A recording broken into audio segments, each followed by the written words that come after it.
Hello, hello, and welcome back to Best Life Abroad, not your average travel podcast. I am Dr. Raquel, and I am so glad that you are here with me this week. So, today we are going to be doing a destination deep dive. So, it's time to go. We are moving from dreaming to figuring out where we're going and to actually deciding. So, now I understand that choosing your home abroad, it is like so exciting, but it is also like terrifying at the same time because it's like, what if I don't pick the right place? What if I pick a place and I love it, but then I can't stay there? So it is like this push and pull of emotions when you are deciding where am I actually going to live.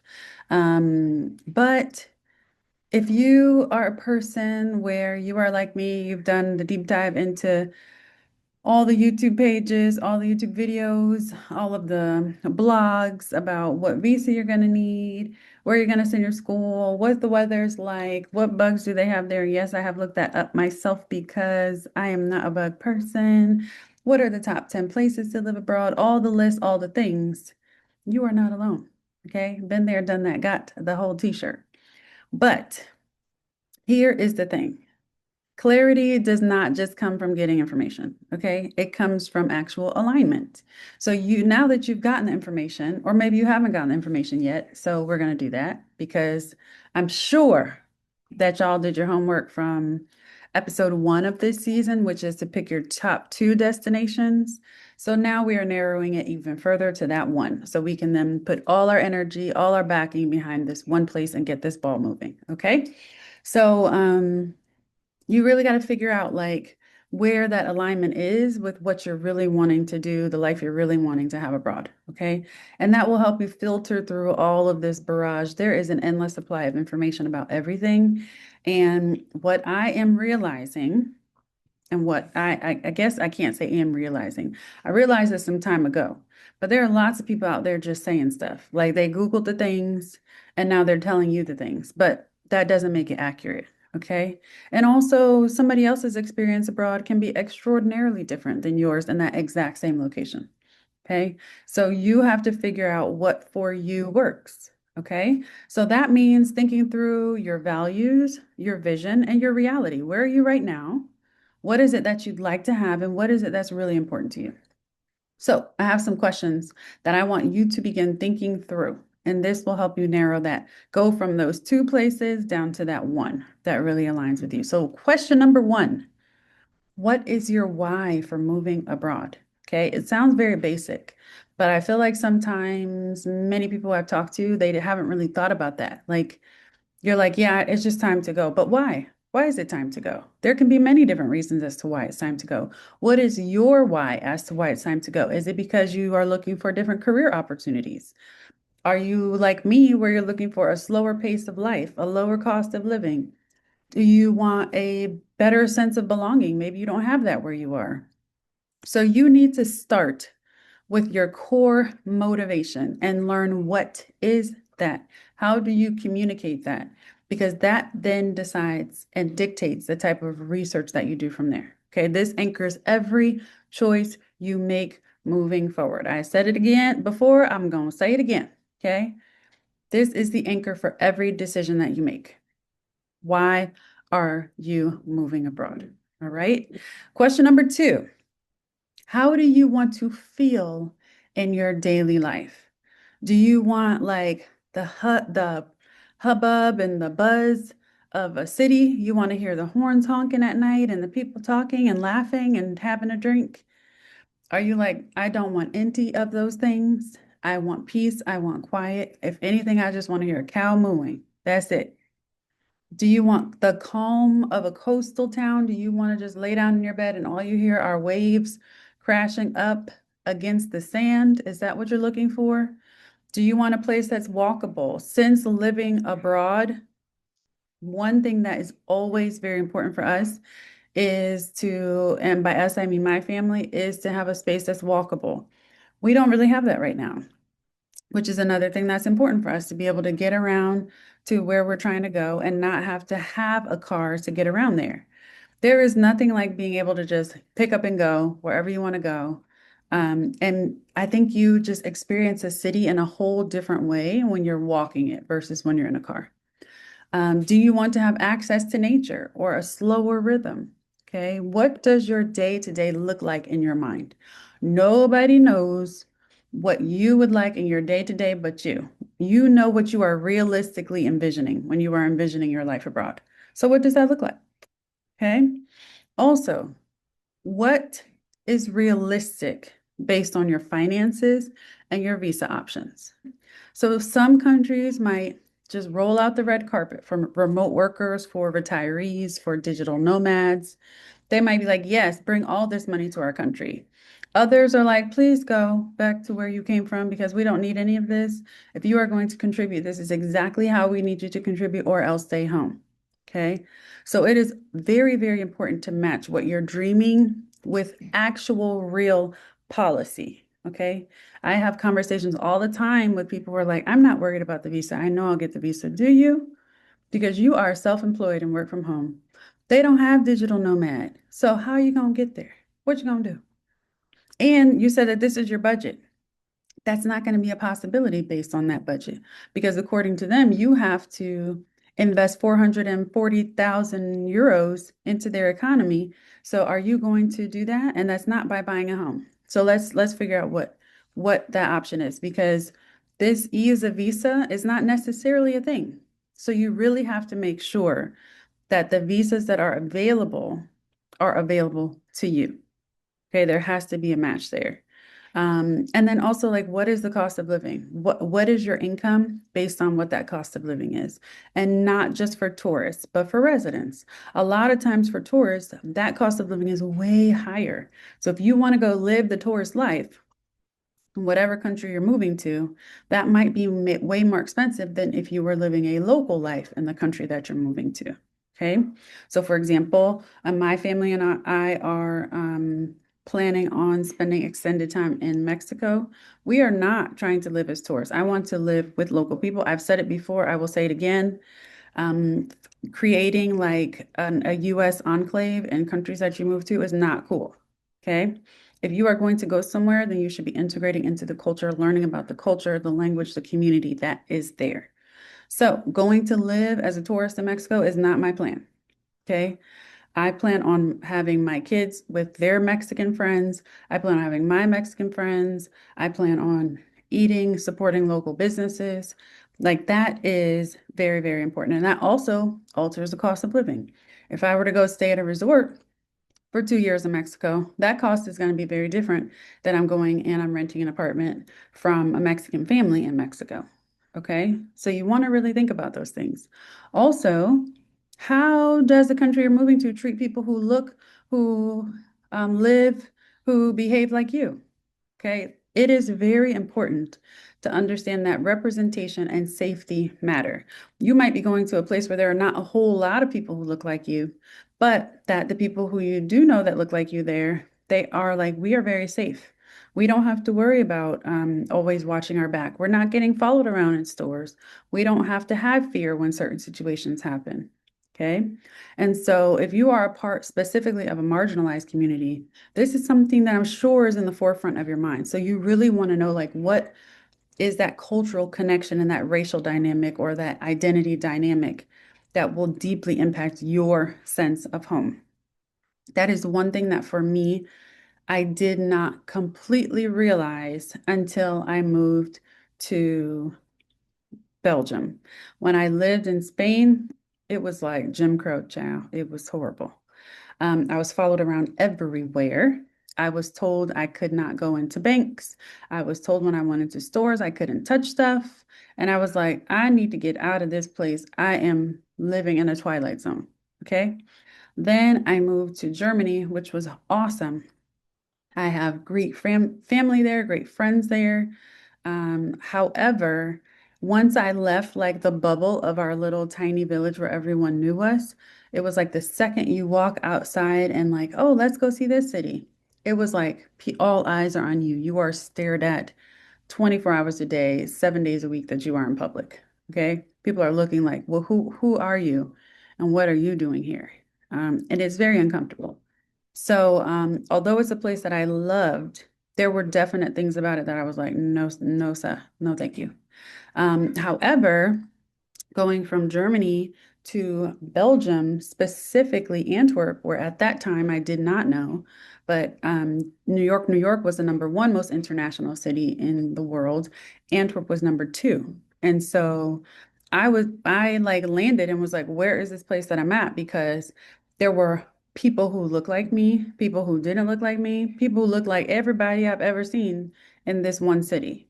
And so it was like I could walk through and just like live my life and nobody is thinking about me because there's somebody else who has a very similar outward appearance and identity who's right across the street and down the street and behind me. And so it's like I can just be. There was nothing like it. It was amazing. And so once I had that experience, I was like, we are never going back, okay? We are never going back to this other way of life.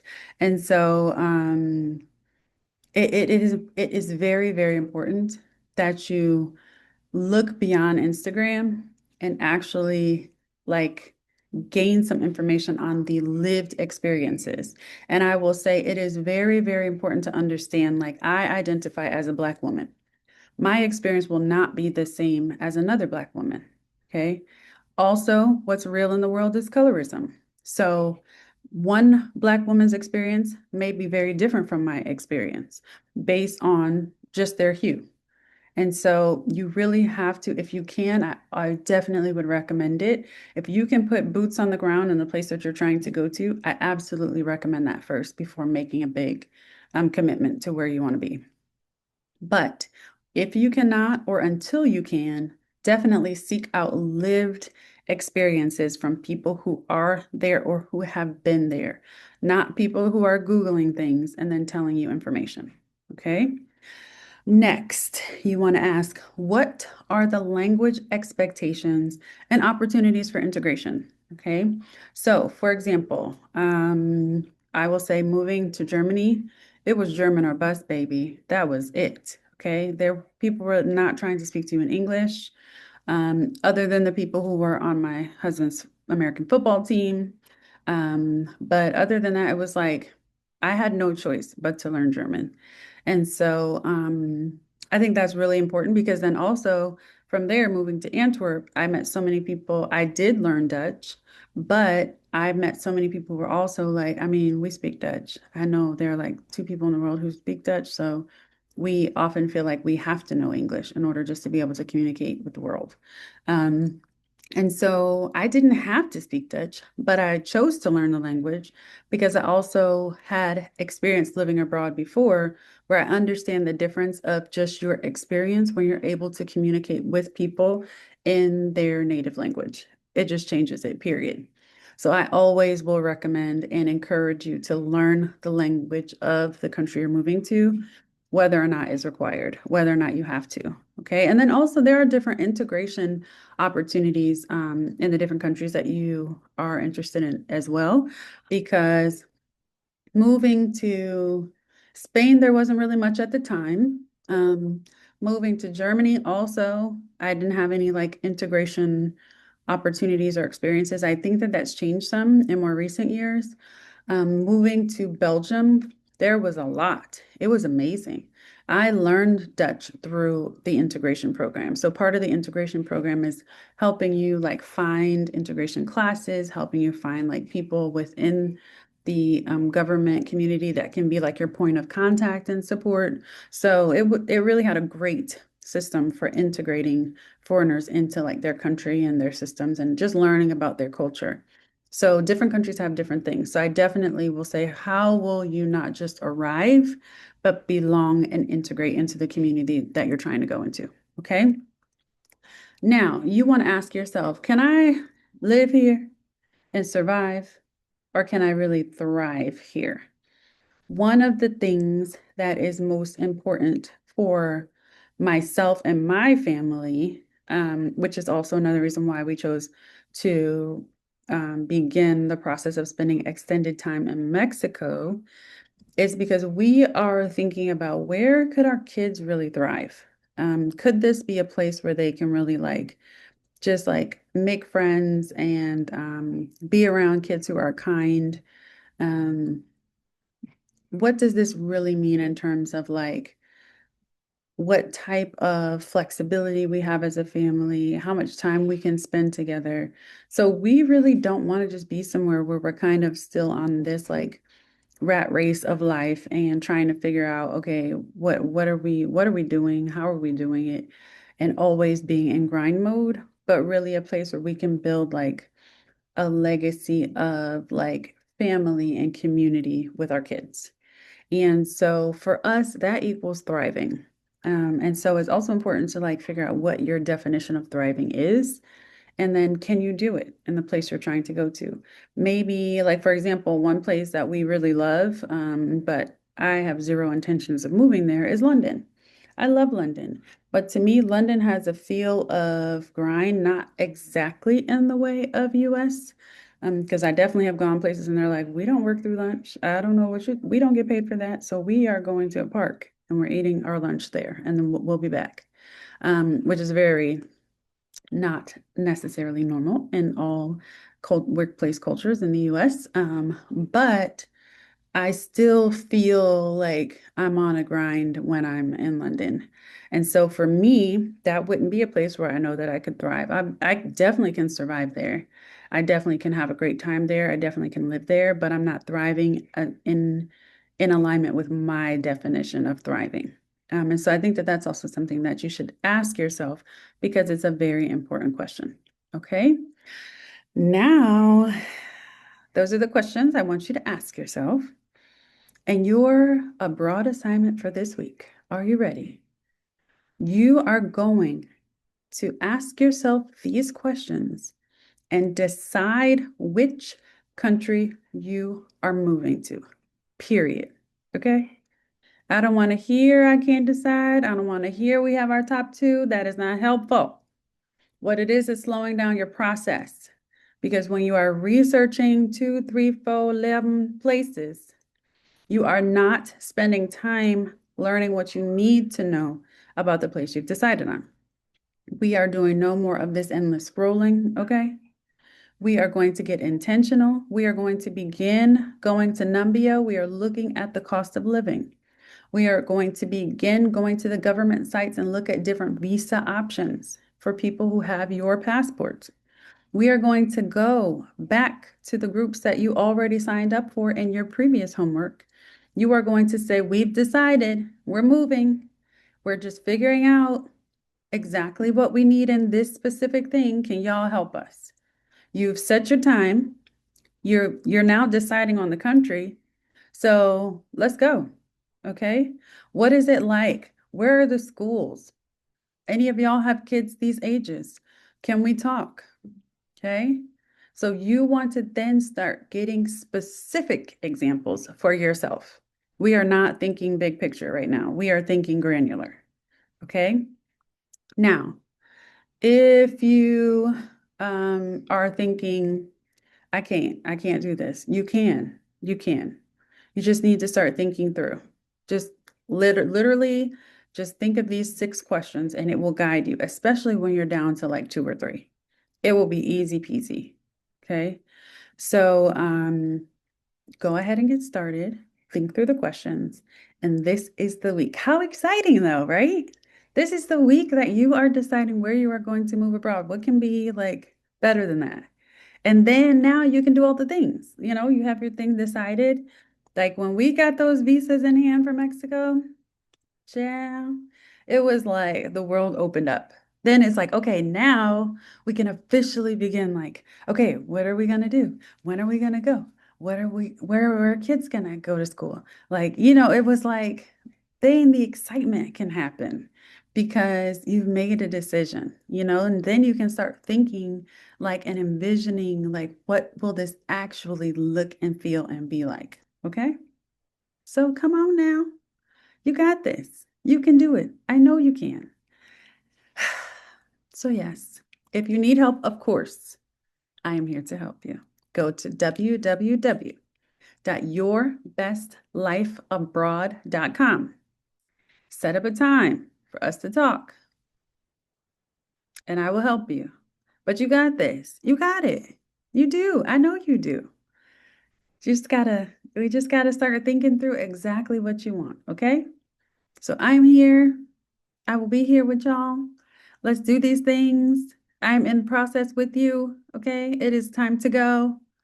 So let's make it happen. Thank y'all again for joining me today.